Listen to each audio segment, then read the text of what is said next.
So, how about that Merge Runs finale? Was it worth the wait? Heck yeah, it was! This episode was so good! Oh my gosh, this has to be my favorite episode in the whole series. I honestly don't even know where to begin. I was worried about not being satisfied with the conclusion of the show, but it was gonna feel rushed with everything that needed to be covered in a 20-minute, 34-second time window. But man, I was worrying over nothing. I am so happy with the way the show concluded. Rather than recap the entire episode for you, because you can just go watch the episode yourself or watch someone else recap the episode, I want to talk about everything I liked about the episode, and there is so much to cover. Major spoilers ahead, so if you don't want to be spoiled, why the heck did you click on our review before watching the episode, you weirdo? Anyway, without further ado, time to murder a planet! The first thing I want to talk about is the animation. The animation goes so hard here, as we all probably expected. There is just so much detail and polish put into this episode. Like, comparing how Uzi looks in episode 1 to episode 8 in the presentation scenes shows how far this show has come in terms of its animation. Some of my favorite shots from this episode are V's return and the fiery hug between Uzi and N. The characters look beautiful in this episode. Not in a I simp for them kind of way, but in a aesthetically pleasing kind of way. I especially love the way Uzi's eyes look after she swallows the solver. The way the yellow fades into her normal purple is chef's kiss. And all the facial expressions, the fear, the tears, the happiness, it's all amazing! The absolute solver in the form of Tessin looks horrifying in the best ways. The way she walks and moves is so creepy, and some of the scariest nightmare fuel-inducing shots are from her. Whether it be walking towards Uzi and N slowly, or deploying the callback ping in the hallway, and especially during the black and white scene towards the end is so disturbing, but in the best ways. And seeing her practically melt at the end was so gross. The fight choreography is top-notch this episode, putting the other episodes to shame. The V and J fight is amazing, from V's return to the dialogue to how their characters and V's development is shown. But the standout fight by far is Uzi N and V versus the Solver. The music, the choreography, the characterization of all the characters is 10 out of 10. The way the animation of the fight syncs with the music is so good, like the first clang between Uzi's pickaxe and the Solver's sword, the decapitation of Jay followed by Uzi using her railgun like a bat to whack Jay's head back at the Solver making a creepy face at the screen before glitching away, Uzi catching the pickaxe, the Solver throws at her before running into battle with N and V flying in behind her. I plan to make a video just on this fight alone and why it's so good because I have so much more I want to say on this fight. It's just so good!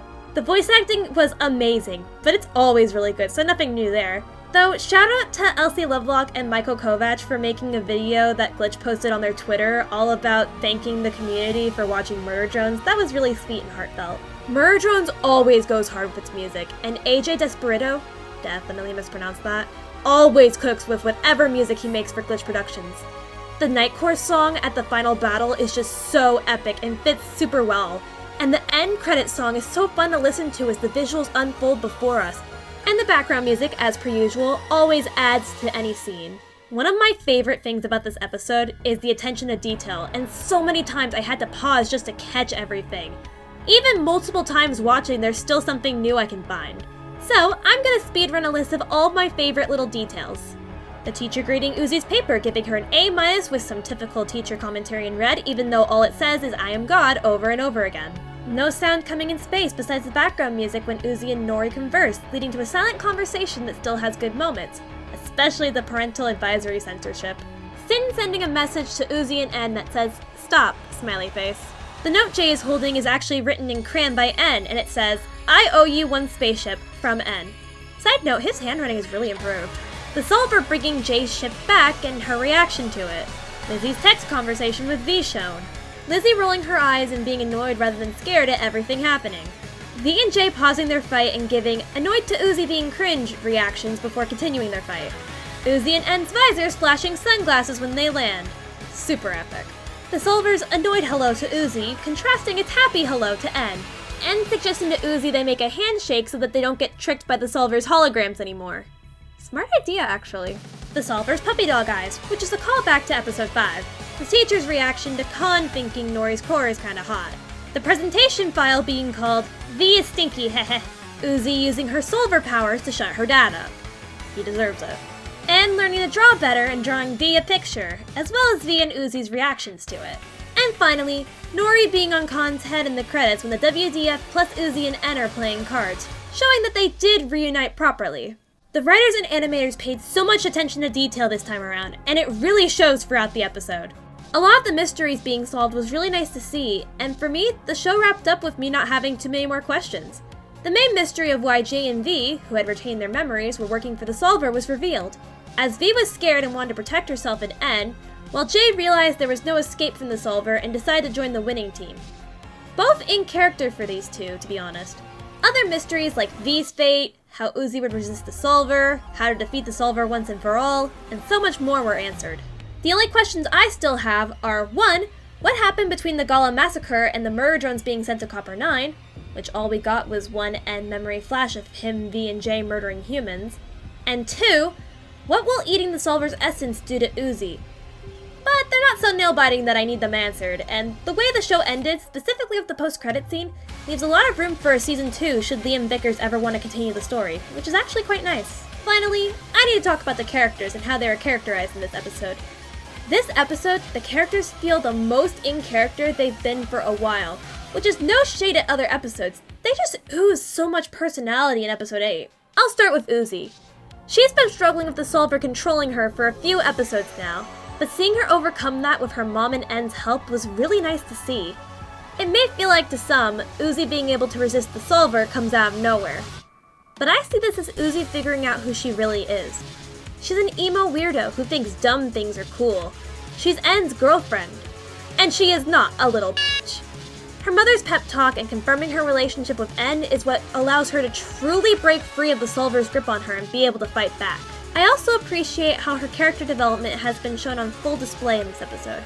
In episode 3, she claims she's done dealing with everything alone.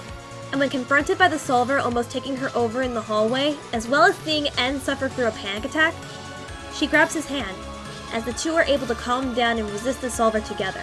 Rather than deal with this darkness alone, she grabbed the hand of her boyfriend and they dealt with it together.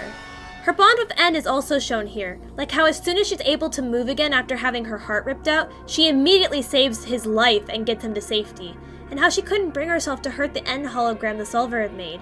Her intelligence, something I love about her, shines a lot in this episode, as she realizes the solver is a hologram at the end of the final battle and predicts where it'll show up, grabbing Sin's heart and destroying it. In my opinion, Uzi gets the MVP award of this episode. N, despite all the darkness this episode throws at him, is still an adorable cinnamon roll. From his IOU to Jay, to him suggesting to Uzi they make a secret handshake mid-final battle, even doing it while V is fighting for her life. We see N's bond with V, which is something we don't see much anymore. From telling V to stop when he's hiding, even though he doesn't know if it's her or a trap, to drawing V a picture at the end of the episode. This episode also causes N to cope with something we haven't seen him cope much with: his trauma. He feels unable to attack Sin, probably because of his past connections to both Tessa and Sin, and only acts the minute Uzi is in danger. He also has a full-blown panic attack, hyperventilating after Sin attacked him because all he could see was Sin, as well as getting flashbacks to the experiments done on him and the other murder drones. But N is also able to persevere through everything due to his bonds with Uzi and V. We had no idea if V was even alive or not. I didn't think she'd return, and the only thing that made me think she might return was her texting with Lizzie. But I squealed the minute she did, and boy was it epic. She was riding the Sentinel like a freaking steed into battle. We also get a little more insight into V's motivations and why she did everything she did. She knew the whole time Tessa was Sin and everything that was going on, only complying with it because she was scared for herself and for N. When she fights Jay, she says, "We do our jobs on this planet and that thing leaves us alone," showing she was fighting for survival this whole time. And it's a callback to episode 4 when she says something very similar to N, which now makes me realize the true meaning of her words back then. Her apology to N in the hallway shows how far she's come and is the most emotional we've ever seen her in the show. V's character arc, learning to trust Uzi as well as joining the fight to defy and stop the solver, is at its peak here. As she fights Jay, she's angry that Jay took the solver's side, and when given a chance to join, she refuses, telling Jay to bite her, which is Uzi's catchphrase, and later fighting the Solver alongside Uzi and En. The growth between her and Uzi is also shown here. They've gone from haters to sort of friends. They have a kind of sibling dynamic, it feels now. Like V giving a smug look to Uzi after saving her, with Uzi responding with an eye roll. Or the smile they give each other when Uzi lets her know she's glad V lived. And V's reaction to finding Uzi after the Solver was defeated. I feel like this is V's best episode by a mile. Jay finally gets a bit more screen time. Finally. We learn that she knew Tessa was the Solver, that she retained her memories of Earth, and that she took the Solver's side since she knew there was no escape and decided it would be easier on the winning side. We also see how she really doesn't care about anyone but herself during her fight with V, saying she never needed her or En. She kinda has an opposite reaction to the Solver as V, where V wanted to protect those she cared about and decided to defy the Solver. Jay only cared about herself and decided to join it. Side note, I love seeing Jay get decapitated only to have her head whacked back at the Solver. It's just really funny to me. I've already talked about the Solver. Its use of holograms, glitches, and its overall intelligence and plans it uses to get what it wants is insane. I had no idea how the gang was going to stop it, and the fact that Uzi stopped it by swallowing its essence and retaining control of herself, for the most part, is insane. Truly a menacing villain to the end. The side characters of Khan, Thad, and Lizzie did add to the episode. Khan saving En by closing a door on the Solver was hilarious. Lizzie knowing V was alive and keeping it a secret was super cool. I also loved her annoyed reaction to everything rather than being actually scared. Thad didn't do much, but he's still the goodest of good boys, and he got Uzi's railgun to her for the final battle, had a cool looking shot with his skateboard, and helped Lizzie out of the flesh pit thing. So they were good. Not show-stopping, but good. Nori was fun. She's legit an older Uzi, and finally seeing a moment between Uzi and her mother was really nice to see. I also love her reaction to seeing Khan again, her cheering on Uzi before the final confrontation, and her just chilling on Khan's head as he, Uzi, En, and the WDF play cards. Overall, Murder Drones Episode 8 was absolute cinema. Sorry for the pun. It had everything going for it. Great animation, great fights, great music, great characterization, great character moments, and great voice acting. I just love the way the show ends on a jump cut of Uzi's class screaming at her Solver form. Also, now I can do this! It made me laugh the first time I watched it, and it still makes me laugh every time I see it. It's such a fun way to end this show.